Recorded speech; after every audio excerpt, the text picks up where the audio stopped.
The 2024 Polyglot Gathering is brought to you by Glossica.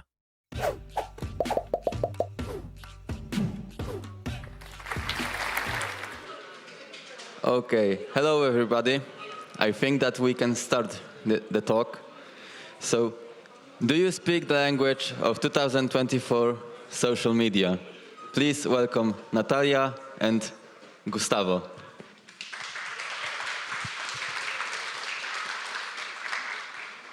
Thank you everyone to be here. I hope that you're enjoying the events. So Natalia and I will be presenting today the course of Do You Speak the Language of 2024 Social Media. Basically, crash marketing course for personal brands and businesses, okay? So before we start, would like to introduce ourselves. I'm from Brazil. So I'm going to introduce myself in Portuguese. Natalia, she's from Spain, and she will do in Spanish. Okay? I hope that you're going to understand a little bit. So, my name is Gustavo. Meu nome é Gustavo. Eu sou brasileiro.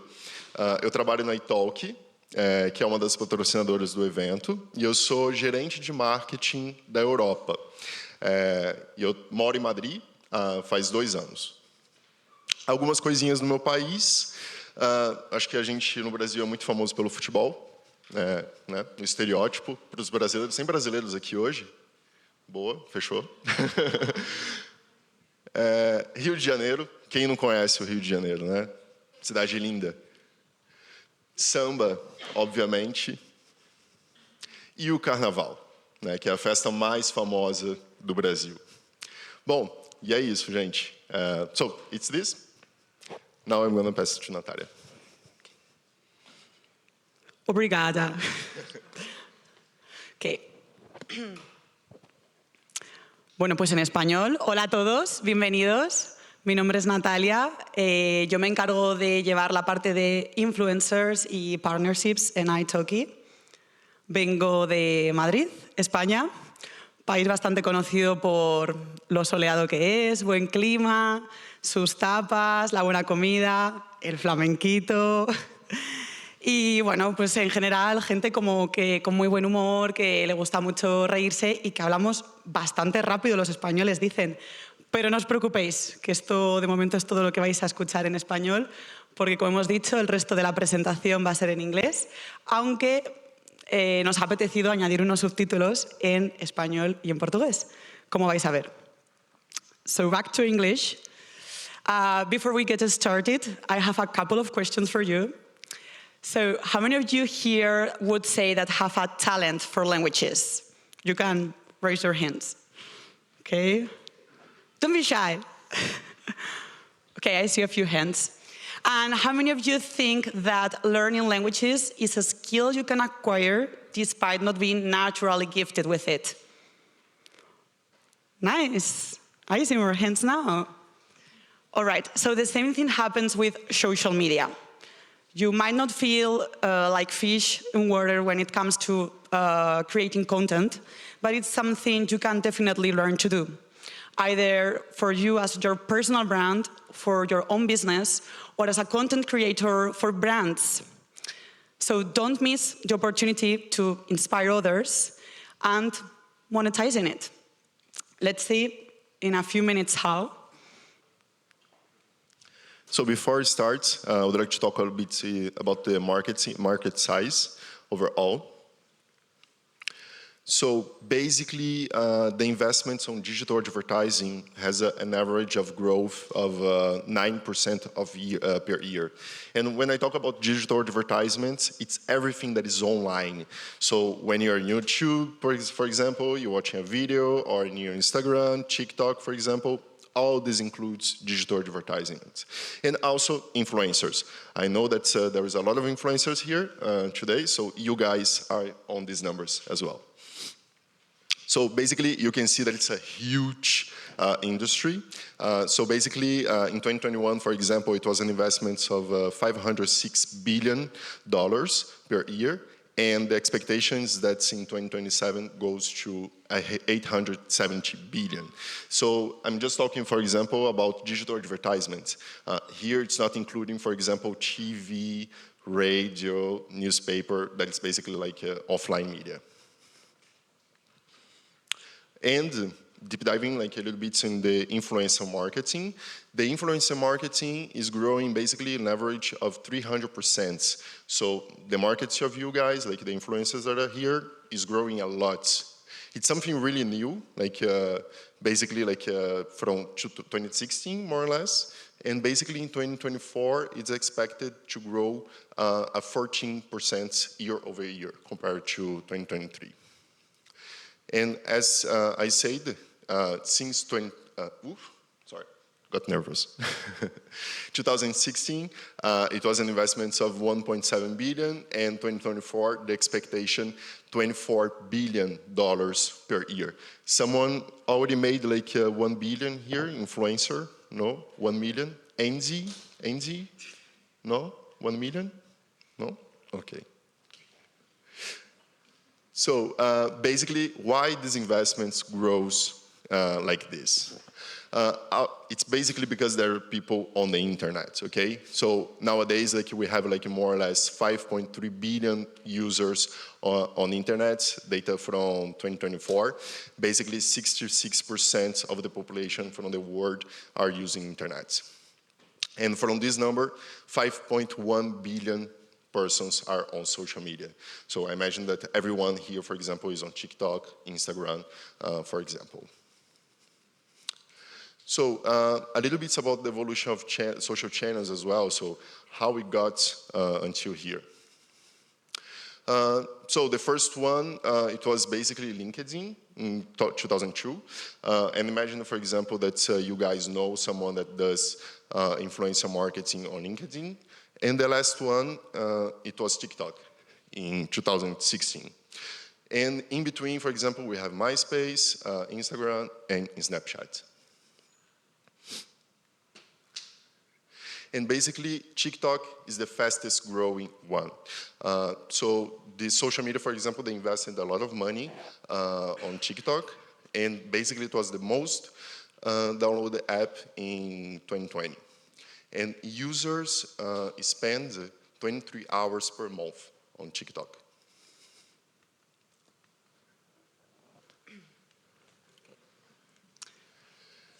So among all these users, there are people interested in learning languages, right? Basically, we are going to see now how can you actually monetize social media, and we are going to explore 3 different ways. It could be as an influencer, as I mentioned before, as an UGC creator, or as a business. Firstly, you can create your own personal brand, or you can become an influencer in your area of expertise. For instance, teaching a language, coaching how to learn languages, helping expats to get by, you name it. What matters is that you find your niche and stick to it. And the question is, how do influencers actually make money? Well, there are different ways, as you can see, but the most popular one, or the most used one, is doing sponsored content.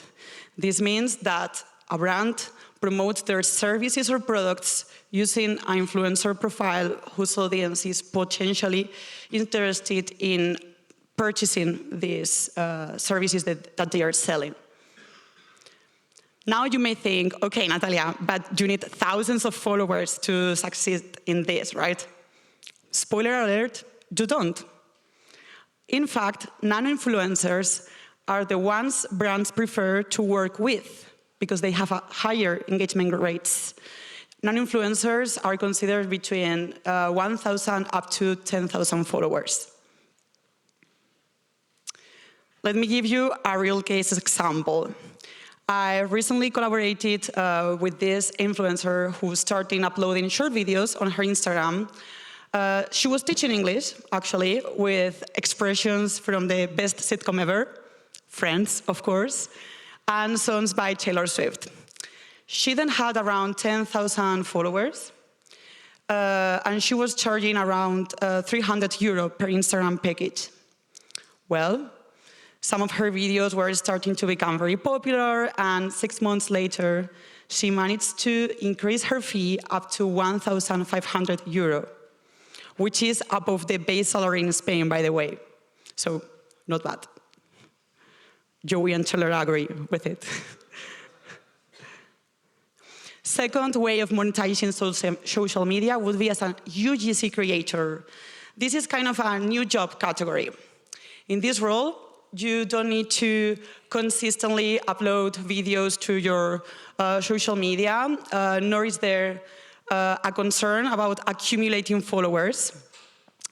Basically, a UGC creator is a skilled communicator and a video maker whose work is typically uploaded on a brand's social media profile or is used in paid advertising campaigns.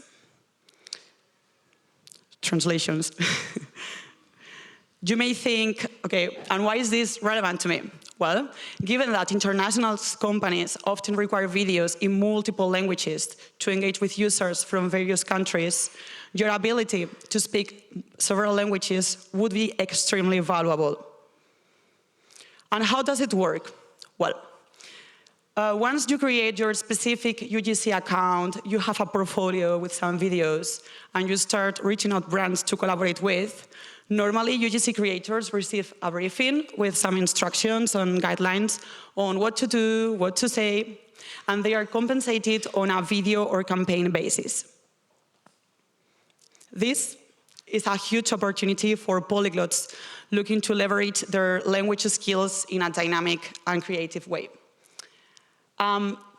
Let me show you a video example. This is from a TikTok campaign we use for a real campaign, actually, for the Spanish market. The creator was instructed to craft a video for Gen Z with a compelling opening in order to capture the attention immediately. But the rest of the video was left to the creative discretion, to her creative discretion. Let's watch how she did it. Entiendo el inglés mucho mejor de lo que lo hablo.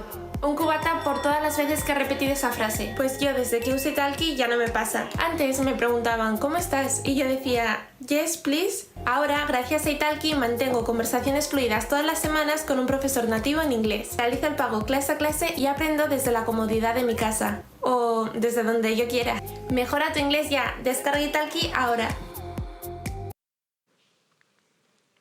And last but not least, she maintains an updated UGC-specific account, making it easier for brands and agencies find her work. Clearly, she states what she does. She creates content for brands, her email address to easily reach her. We can see also some portfolios, some samples of videos, and this one is the video we just saw. Also, as you can see, the viewership number here is not that important. What matters is that you have all the information in one place in order for brands to find her easily. Turn to speak about business. Some of you here may own a company or startup, perhaps a language academy, or, I don't know, you might work as a freelance translator. Regardless of your specific activity, maintaining an up-to-date Instagram profile is essential. It serves you as your business card, and also it provides social proof, demonstrating your brand's usability or popularity, which influences the purchasing decisions of potential or new customers. And don't forget that social media are the new search engines. Now, when individuals seek information about a brand, they turn to Instagram. In the same way, when they want to know how to do something or they want to get inspired, get new ideas, they use TikTok or YouTube. Moreover, an active social media profile enables you to reach new audiences in an organic way, just as a natural consequence of regularly posting content. And I stress the word organic because there are other ways of doing this, but paying.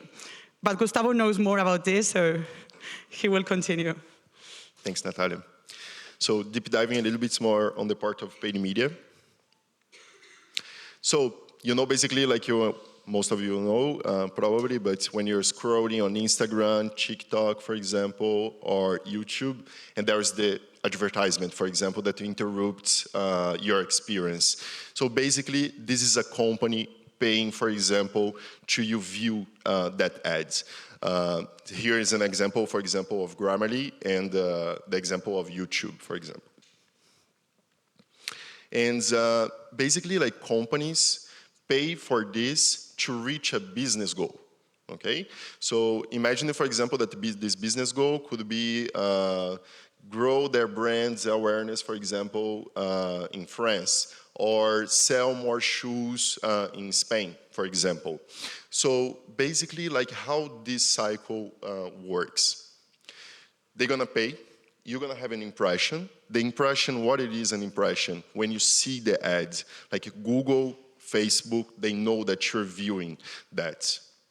After, for example, if this advertisement, for example, interests you, you're gonna click on it. And you're gonna think, do I really need these shoes, for example? Do I really need to purchase this on Black Friday? And you think, why not? It's a promotion, And I have to help this e-commerce as well. So basically, this is the cycle of a company, for example, when they advertise online. At italki, for example, we do this, but like with the objective of first purchases. My goal, for example, at italki, is to reach users to register in the platform and purchase a class with a teacher. And basically, like, what makes companies effective on this? Most of you know, probably as well, it's data. Data, it's the big thing nowadays.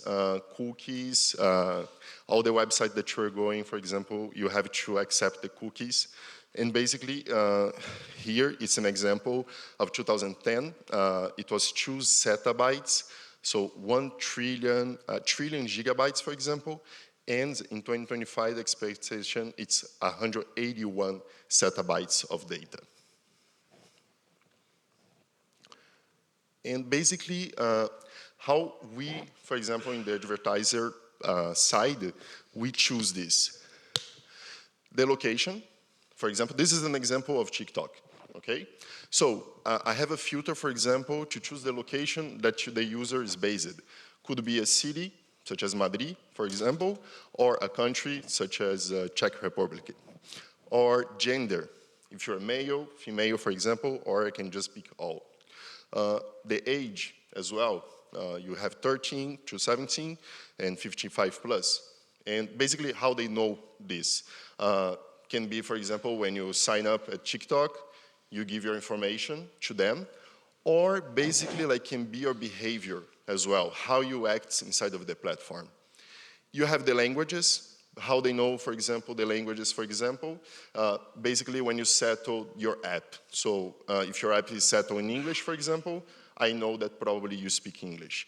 If I run, for example, the campaign that Natalia showed you guys, for example, the ads, so it's a campaign to persons like learn English. So I settle this campaign to users that has TikTok, for example, on their phones in Spanish. And also spending power. So basically TikTok knows if you have money or not to spend on their platform. And as I said before, they know this, for example, if you are, for example, you bought a Chanel bag, for example. And basically the website of Chanel gives the information back to TikTok and they say, so this user, for example, she purchased, for example, a bag of 5,000 euros. So basically that's how they know if you have money or not. And also like you have the interests and behaviors. This is an example of a campaign that we run, for example, in Spain. So my goal is to reach users that want to learn English. So TikTok, for example, already gives me these options, as I said before, because of the behavior. If you're searching, for example, on TikTok to learn English, if you're following influencers on TikTok that they talk about learn English, for example, TikTok will cluster you on this. You can pick like as well the device, if it's iOS, for example, or Android. The device model, if it's Apple, Samsung, for example, and also the connection type. If you are logging, for example, if you're connected in Wi-Fi or 5G.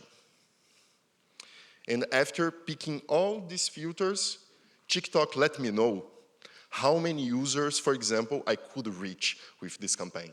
So TikTok basically is letting me know, okay, you could reach between 232 and 285,000 users, for example. So when I create a campaign, I know more or less this, and I know if it's going to be more or less successful or not.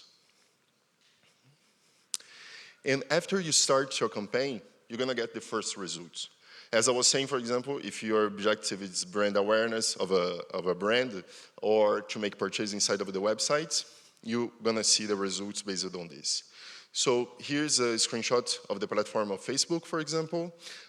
So as you can see, you have some metrics that are related to brand awareness, such as impressions.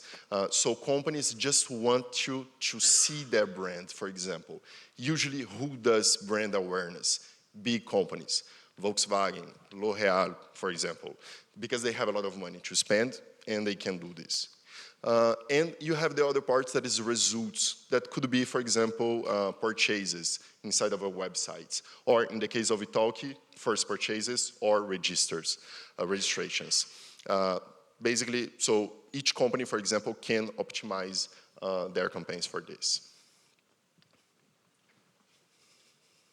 Okay, and now we're going to talk what the content in 2024 should look like and why tailoring the messages to each social platform is crucial. Each social media channel has its own native language, let's say. And let's take the case of TikTok. I think TikTok has its own slang. It's evident, I think, in the format of trends, challenges, the creative transitions, popular sounds and music, and even the way TikTokers often respond to comments from previous videos and use them in new ones. It's something very unique from TikTok. On top of that, we need to take into account that the algorithm understands when the creator is not really using this slang. For instance, in terms of length, now TikTok is pushing videos longer than 1 minute in order to compete with YouTube. That's why if you aim to truly grow on TikTok, you have to make specific videos for TikTok rather than just reposting Instagram Reels, which is a common but ineffective practice. The key to success is to make the most of the features of each platform. In the case of TikTok, I would highlight the trends. Trends have the ability of swiftly go viral, reaching millions of people, getting on board with the trend, creating their own versions. And brands have noticed this. That's why they are using trends to develop new marketing campaigns, because they are fun, engaging, and effective. Just like we did as well at italki a few months ago, taking advantage of a popular trend. And we use it in a sponsored video with Andy's channel, who teaches English for a Spanish-speaking audience. Did I say English? My brain is in English so much. She teaches German. Anyway, keep an eye out for how it transitions from the trend to the sponsored part. But we have to press play first. Aprendo alemán. Por supuesto que todavía no sé cuándo es acusativo, dativo o los otros. Aprendo alemán. Por supuesto que contesto alles klar a todo, aunque no entienda nada de lo que me dicen. Du musst mir morgen den ganzen Tag beim Umzug helfen, ohne etwas zu essen. Alles klar. Aprendo alemán. Y siempre que intento decir algo en el idioma, los alemanes me contestan en inglés. Hey, wie läuft alles bei der Arbeit? Everything's going well, thank you so much. What about you? Aprendo alemán y todos los días me preparo mentalmente para el día en el que tengo una conversación. Vor ein paar Tagen war ich im Supermarkt und plötzlich kam diese Dame, sieht dazu, als wäre ich nicht da und stellte sich vor mich in die Schlange. Otra, que quiere hablar alemán pero no practica nunca. Por lo menos tú hazme caso, ve a italki, encuentra a tu profesor nativo perfecto y que no te pase ninguna de las cosas que has visto en este reel. ¡Sí, sí!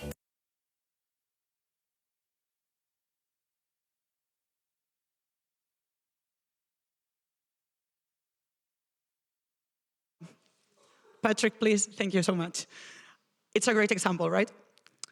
Another key to speak the 2024 language in social media is authenticity. We've moved away from the era of filters. Don't use filters, please. Carefully staged photos and superficial content in general. And instead, we are embracing more casual, spontaneous, creative, and valuable content that resonates directly with people's emotions.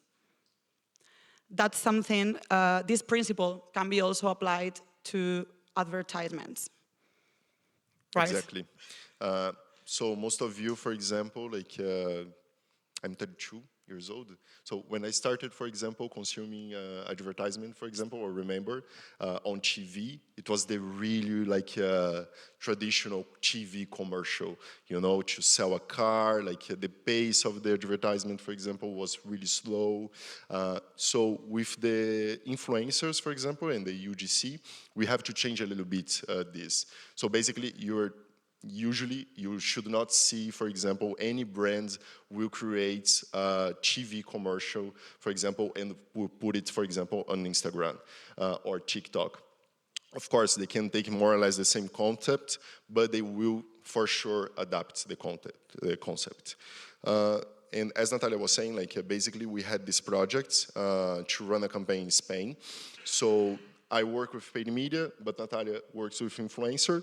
So basically I told Natalia, I need your help because I need to reach users. I have a goal that is first purchases.